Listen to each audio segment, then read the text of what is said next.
Next structure is duopoly. That is, it is a special type of oligopoly market in which there are only two firms. It is a market with only two sellers and limiting in the cases of oligopoly, and all producers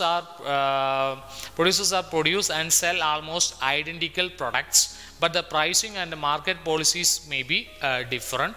There may be an agreed cooperation or may go into cutthroat competition.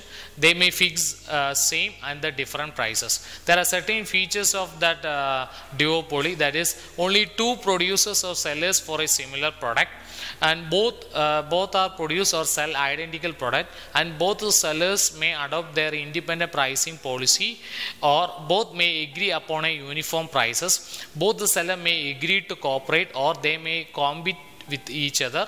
Any activities of one firm will affect the other.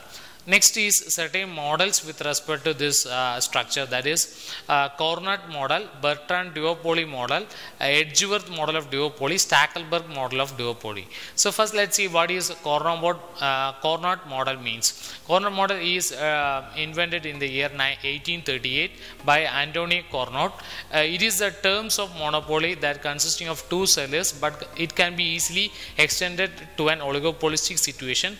This model analyzes the process of equilibrium in the duopoly situation, that is, each duopoly assumes that its rival will not react when each changes its output is maximize profit. Next is Bertrand duopoly model, that is Bertrand, a French mathematician, developed his own model in 1883. It differs from Cornut model, that is it in respect to the behavior assumptions. It concentrates on price competition. This model uses analytical tools of reaction function on the duopolist to derive on the basis of isoprofit curves. The curves are mainly drawn on the basis of various combination of prices charged by the rival firms for a given level of profit.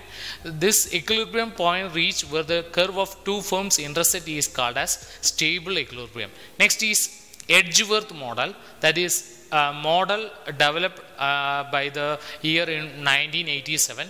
It assumes that each seller assumes that his rival price instead of his output remains constant.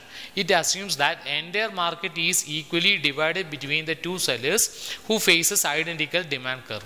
Next model is Stackelberg model. This model is the extension of that Cornut model, that is it assumes the one of the duopolists, say A, is sophisticated enough to play the role of a leader, and the other, say B, act as a follower. The leading duopolist A recognizes that his rival firms B has definite reaction function which A uses its own profit and function and maximize his profit.